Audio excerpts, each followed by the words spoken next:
What's up? Patreons, here we go. AI. It's the video you wanted to know. Why the NBA turned on Allen Iverson.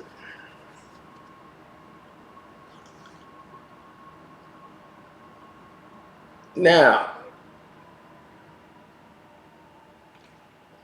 here's the thing. Allen Iverson had a checker pass coming into the league.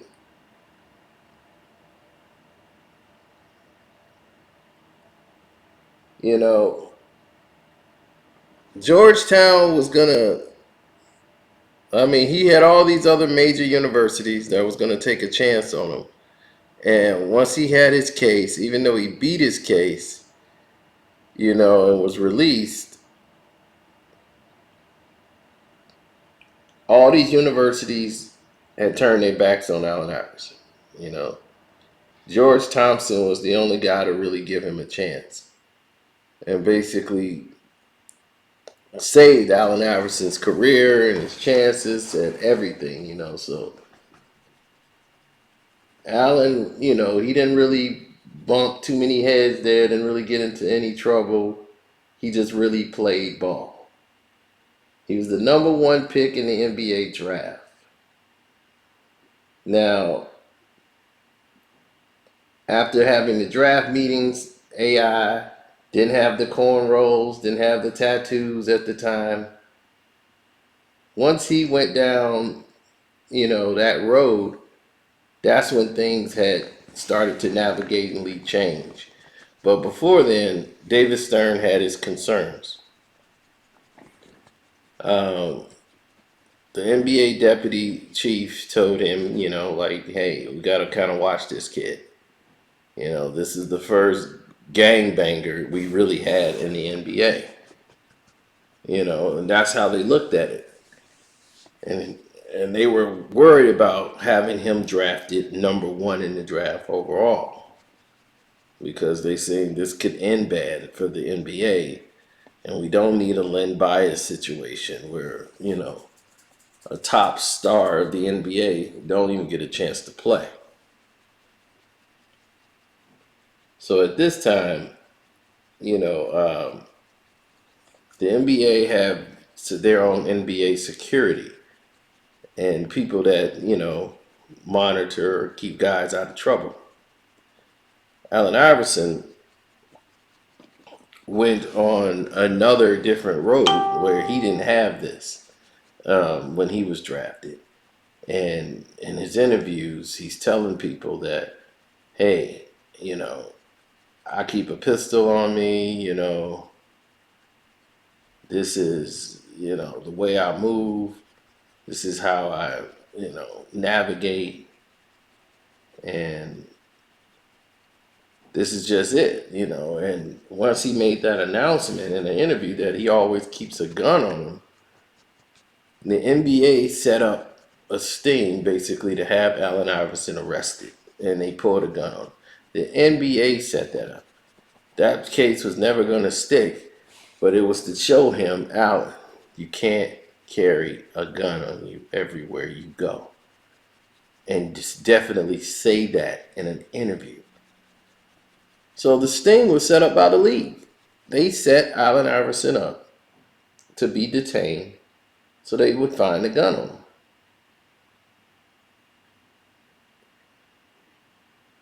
So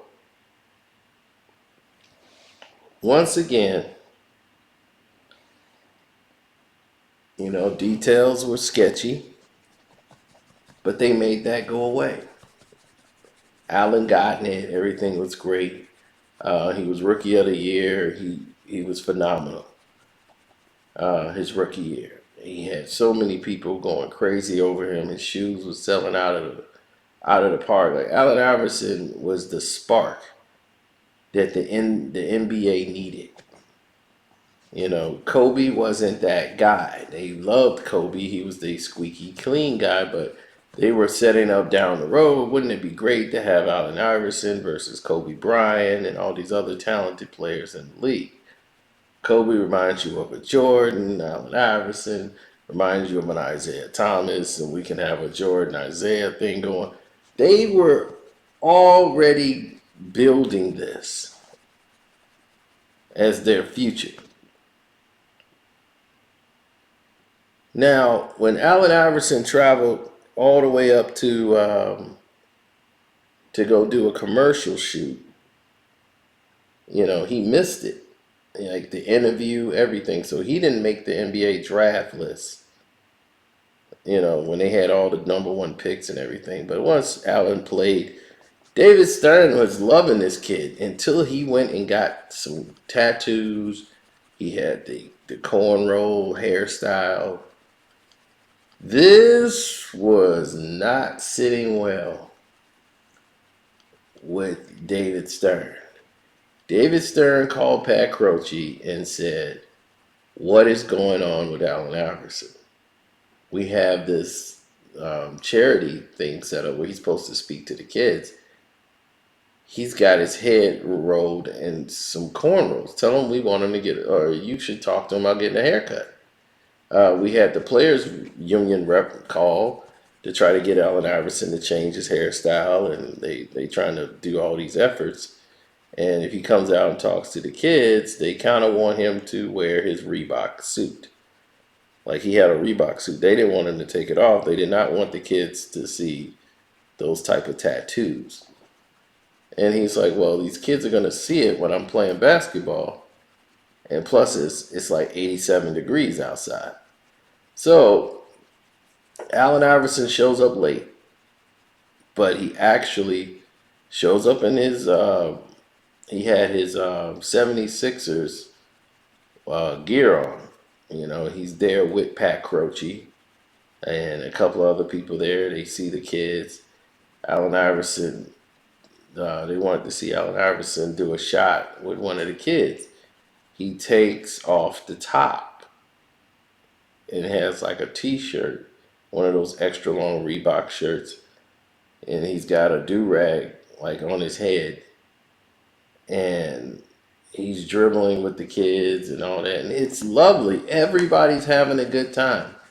No one is saying, "Oh my God, look at Allen Iverson and his tattoos," except for the over 50, over 60-year-old commissioner, David Stern, who sees only tattoos. And what a terrible decision this is.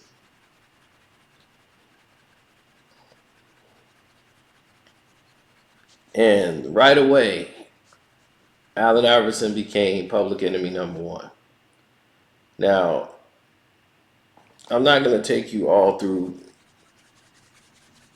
all the tropes, but there were different situations that were materializing that people didn't understand. As far as Allen's couple of years, he was having a hard time dealing with uh, dealing with Larry Brown. Larry Brown, everybody said, "Oh, he's hard on his guards." No, Larry's hard on every player that plays with him.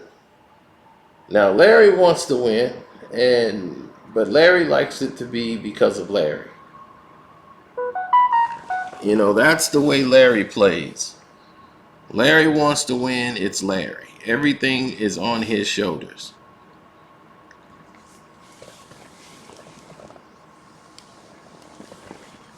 Larry has fallen out with every team he's ever had. Larry don't stay long. That used to be his reputation. He falls out and he leaves. He gets mad, then he leaves. He gets mad. He doesn't. The Pacers, Reggie Miller got mad at him because he's like, he quit on us. He just left.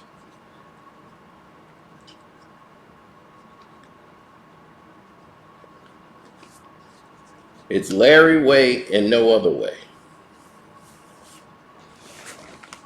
Now, Allen is a different type of player.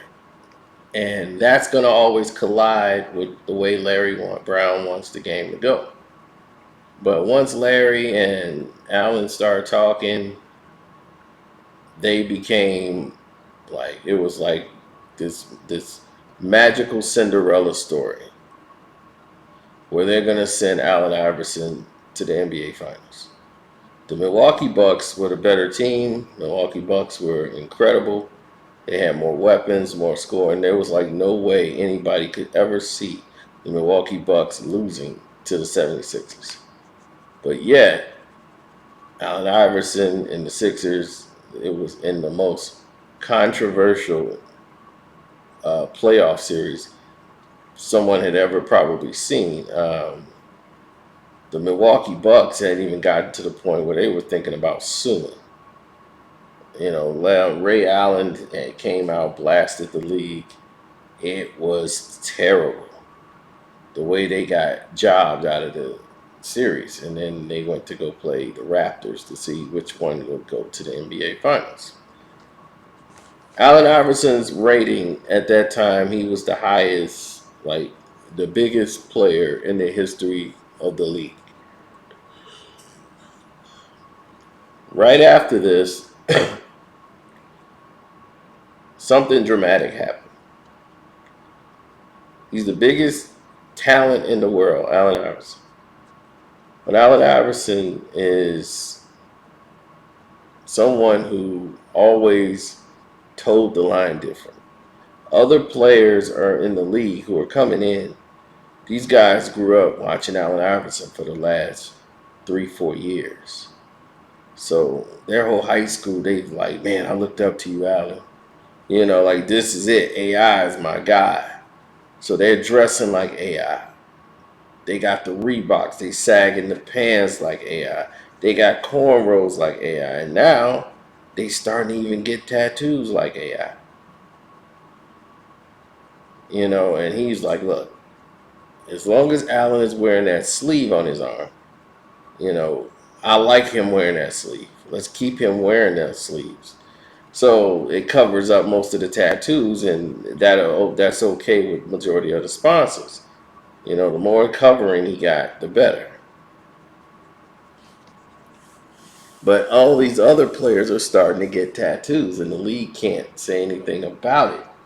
And they're pissed because these players now, the current players, are even fans of Allen Iverson's tattoos. Now they want to get a sleeve of tattoos and all of these different things. And now it's like, what is going on in this league? You know, everybody is freaking out or flipping and doing something just completely, you know, just ridiculous with the tattoo craze and the hair styles. And he can't get a control of it. David Stern's like, we're going to lose sponsors. And he's not thinking. Sponsors don't give a damn. Sponsors care about what the fans care about. The fans don't give a damn. The sponsors ain't going to give a damn. That's the gist of it. They don't care. They're going to do what the fans love. And that's that. Now, Allen Iverson had decided to come out with a rap album called Jewels. Boom, boom, boom. And he had his single going out, and he had a couple of songs. The league got a copy of this and said, look, you got a choice. Either you want to be an NBA player or you want to be a rapper. You can't be both. So Kobe had a rap album coming out, but his was more R&B-ish and, you know, pop artist type. But now you just told Allen Iverson he can't put out one. Now you got to kill Kobe's too. And was like, look, I told Allen Iverson, even though yours is much nicer than his, we can't have any. We don't want any NBA rappers. You know, that's out the question. So you either want to play ball or you want to rap. So they had to kill Kobe's project, and Kobe had put a lot of money of his own into the project. Like he had a song with Tyra Banks. He was doing his thing, man. That's where he met his wife on his video shoot. So Kobe was out doing it, making it happen. But the league had to shut it down. Now, to top it all off, to make it even worse,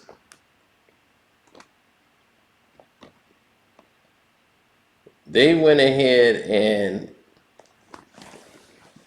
decided they were going to push this 76ers and Lakers thing some more and let it continue to keep rising and see where it goes. This was going to be a rivalry to go back for a couple of years. You know, Allen Iverson is the biggest star in the league. You know, he's bigger than Shaq and Kobe combined. So naturally, they're going to go back again in the East. Something struck that was tragic for Allen and alarming for the league. You know, the deputy sheriffs have been investigating Allen Iverson's friends, who they wouldn't even let come out there the night he got drafted. They didn't even want him out there. It was like, Allen can't be out here. And this was during the NBA draft. So they wouldn't let Allen's friends be out there.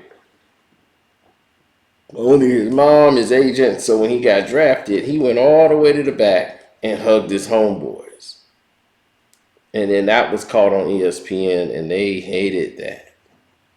Hated that scene. But these are all the reasons you guys know they didn't like Allen Iverson. Now we're going to get to the real reason why they turned on Allen Iverson. Because at this point, they're loving Allen. Even with the tattoos, even with all this going on, Allen is their guy. Even though there's rumors that Allen's friends and, you know, they're involved in a lot of illegal activities. But Allen, big man, Rashawn gets into a bar fight with a guy with a droopy eye. He makes fun of the guy, and next thing you know, that same guy comes back and takes his life. Shoot him about 8-9 times.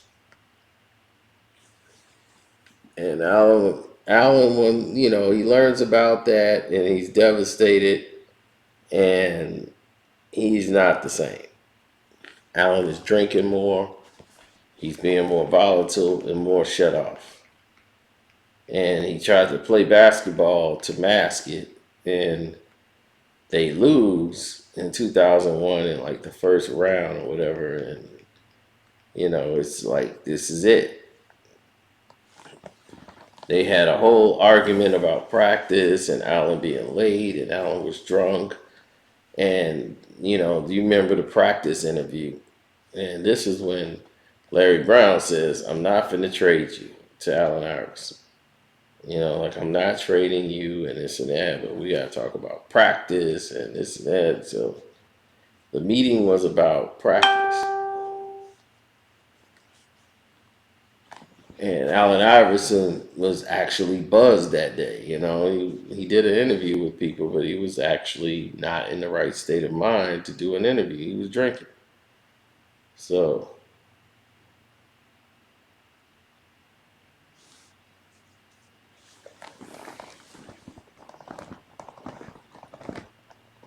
you know, things changed. And no one cared about Allen was grieving, not even the 76ers. The owner ended up selling the company. And when that happened,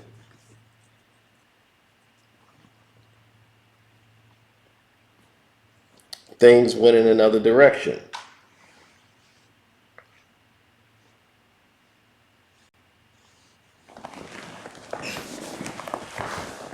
Now, if you look at Allen Iverson's career after that, he started to decline a little. But shortly after that,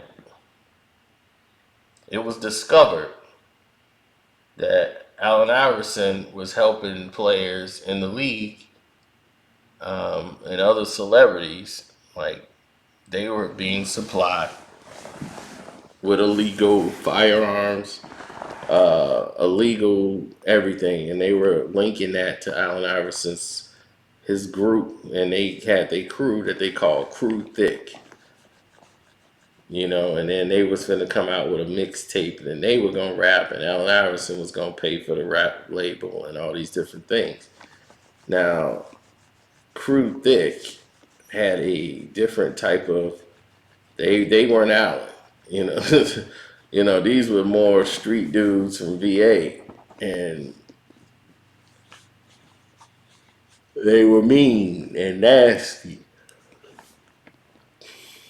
and they did what they did, getting into it with certain people, and Allen Iverson had a problem with one of these dudes who was a local drug dealer in the hood, and they get into a shootout.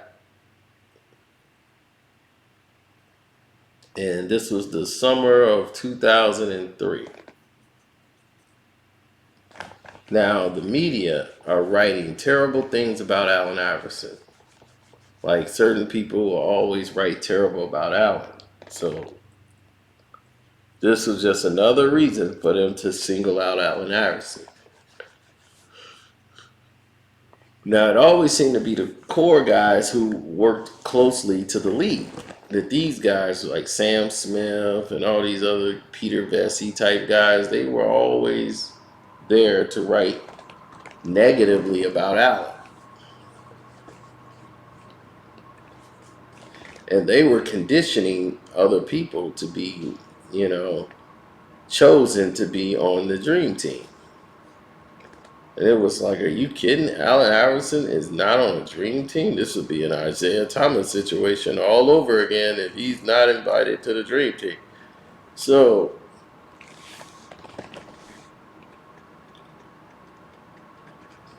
people don't remember how different it was because Jordan had just left again. Right before this dream team. Jordan had came back and was with the Wizards. And Allen Iverson at this time was the biggest star in the league. And nobody had star appeal like Allen. And the league told him, look, from a business standpoint, if you leave this guy out, you're crushing. You're crushing what people would want to see out there on the floor. David Stern did not care. They got Allen Iverson out of trouble because Allen Iverson boy got shot. The guy was trying to shoot Allen Iverson. Not his boy. His boy just happened to take the bullet. And they got into the Bentley and they drove off and they got up out of there. But dude was shooting at Allen Iverson. And that was the target because AI got into it with him over dude girl. Now, when the league found this out, this was it. That was the straw that broke the camel's back. So Allen had also pissed him off earlier when he did that interview with Brooke Burke. Brooke Burke did a little NBA piece, and they had her sit down with Allen Iverson. And Allen was acting like she tried to grab and hug him, and she thought, oh, he's so cute and all this. And Allen just wasn't in the playing mood. Plus, he's a married man. So he was thinking from a whole different perspective than how she was thinking. He was thinking on some, like, I got a wife. And in his mind, that makes sense. I got a wife. This is as far as this is going. And that's just the gist of it.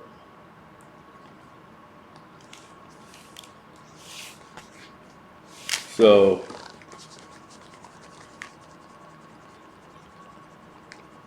naturally, Allen was going to feel that way. Like he was all drawn back, and then they was telling Allen, hey, like, you're supposed to go along with it, like play. It's like playful thing. He was like, man, I don't want a white girl hanging on me. And then that was the tape that Allen Iverson is racist. He don't have any white people in his circle. He did them telling him, man, I don't even have white people like that in my circle. I know him, I'm cool with him. I ain't no racist, you know what I'm saying? I just don't, these are people I grew up with. That's why they around me. Like I don't really, know the woman like that to be, I'm a married man. So I understood that. But David Stern kind of like frowned at that. That he would, like that embarrassed him. This was a good look for them. And, his withdrawn attitude, like he had a problem. So while this is going on, Allen Iverson's birthday's coming up. And his boy ain't there, and this is the first birthday he had without his boy. So he buys himself a new all white Bentley. And he was like, man, I gotta buy it because, none of my other friends could afford it, to buy me something like this for my birthday. So I gotta buy it for myself. I gotta buy all my gifts, so it is what it is. Like he didn't have any rich friends. All his friends that he associated with were all poorer than him. He was the high breadwinner. They weren't. That's how Allen was. Now, here's what happened with the league. Around this time, Allen Iverson is still one of the best players in the league. But after this gun situation, they don't want nothing to do with Allen. They took care of this so it'd get out of the papers. The press ain't told them, don't ask Allen about it. Somebody shot at Allen Iverson. That's just the end of it. We don't want to give it no publicity. So they covered that up. They cleaned it all up. They got the guy convicted who did it and all this other stuff. Then it rotates. Cops are coming down on crew thick. So the VA police is watching them heavy now, hoping that there's no retaliation for what just happened. Now,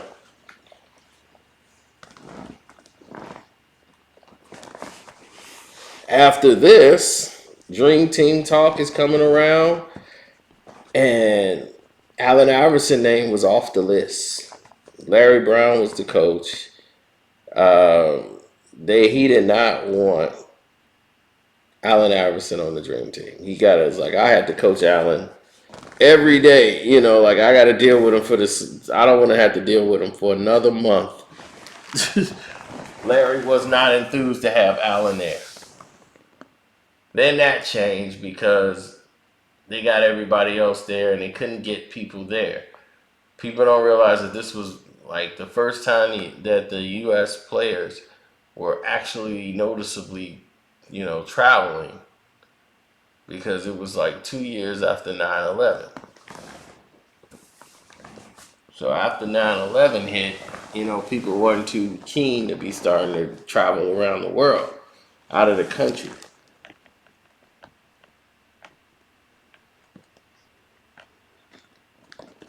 Plus, there was threats talking about harming people who happened to be, like coming to the events and all this stuff. So when you hear all that, you're naturally not going to feel comfortable about it.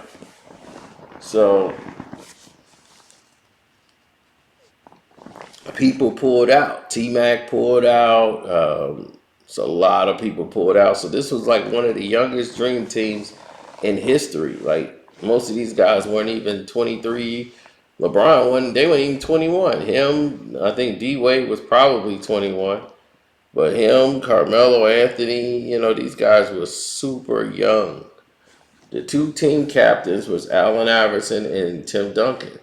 But Allen Iverson only got on the team once they couldn't get Jason Kidd.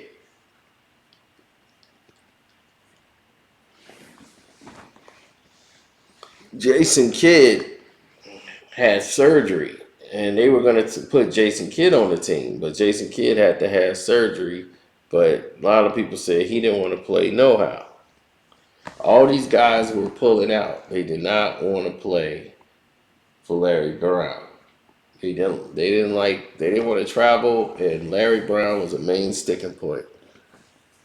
A lot of people did not like the way Larry Brown coached, nor his attitude, and to deal with him for a month,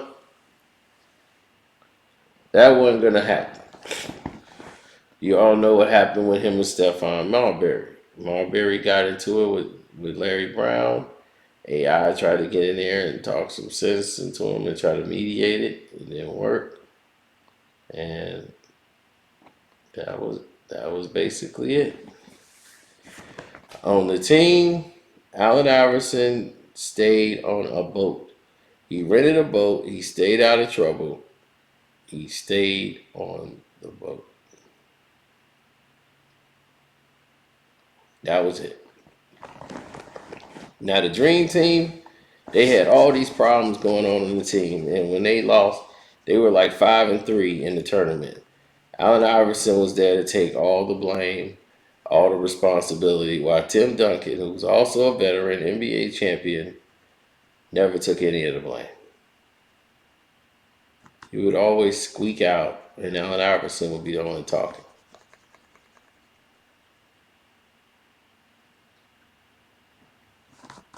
But that loss to Argentina and the loss to Puerto Rico, that stuff was felt even all the way back here.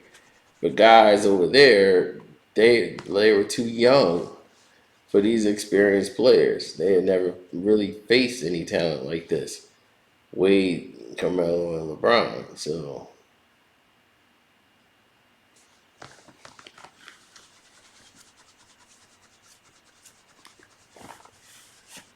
it is what it is.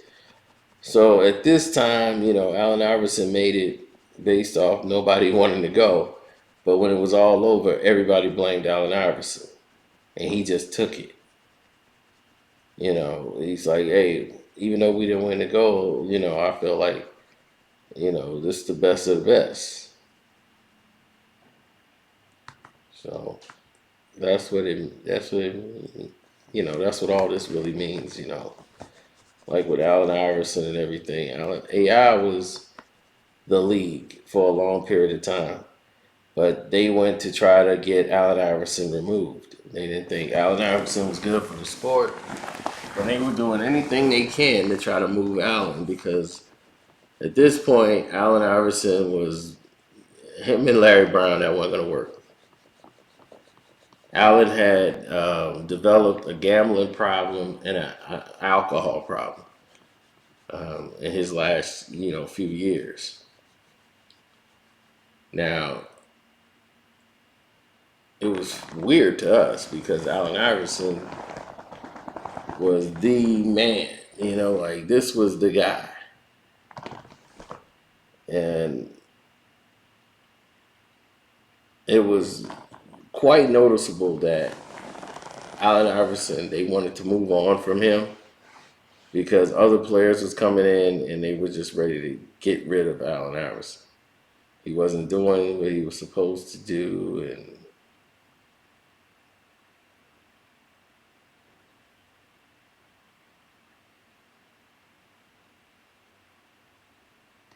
sorry about that. Some other stuff going on over here.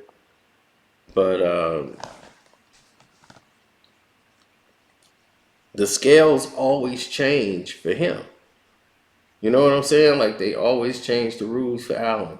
So the Dream Team was coming back around again. This is the Redeem Team. See, Kobe couldn't make that team because he was going fighting his court case at the time, and they was not for to put Kobe on that Olympic team back then when he's fighting this case in Colorado. So now the Redeem Team is coming around. Kobe's ready to go, and Allen Iverson is averaging the best. He's having the best season he's had as a professional, really, and he's in Denver.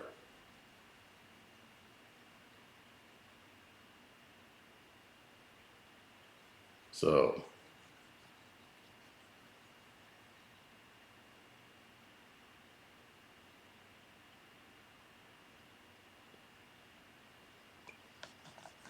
I'm sorry, that's basically it. So he didn't make the Dream Team. Matter of fact, he didn't make an all NBA team, even though he shot almost 50% from the field, and he averaged like the almost the highest points he averaged. He was averaging more than Carmelo Anthony. He didn't make he didn't make first team. He didn't make second team. He didn't make third team. That's how disrespectful it was. It was so shocking that other people who had watched it was like, "What is this? This is not making any sense." How Allen Iverson didn't get put on the redeem team, and they was like, "Oh, we want to have all new faces and not the faces from before," but you had D Wade, Carmelo Anthony, and LeBron right back again.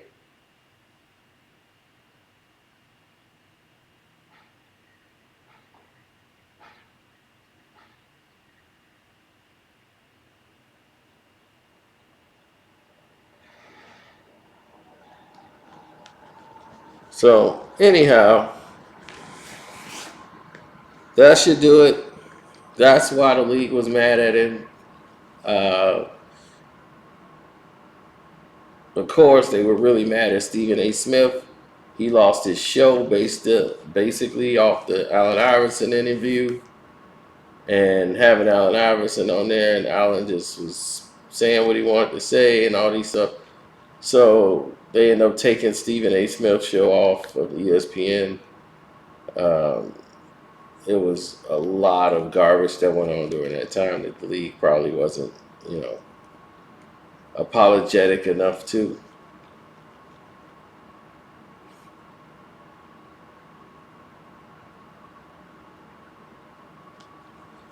So anyway, let me get out of here, man. I got a lot to do to take care of. You know, I'm getting a lot of little messages, things coming in here. So let me take care of this. I'll holler at you guys. Thank you for your time. On my Patreons, you know, you get to see it first before it air on YouTube. So tell me what you think.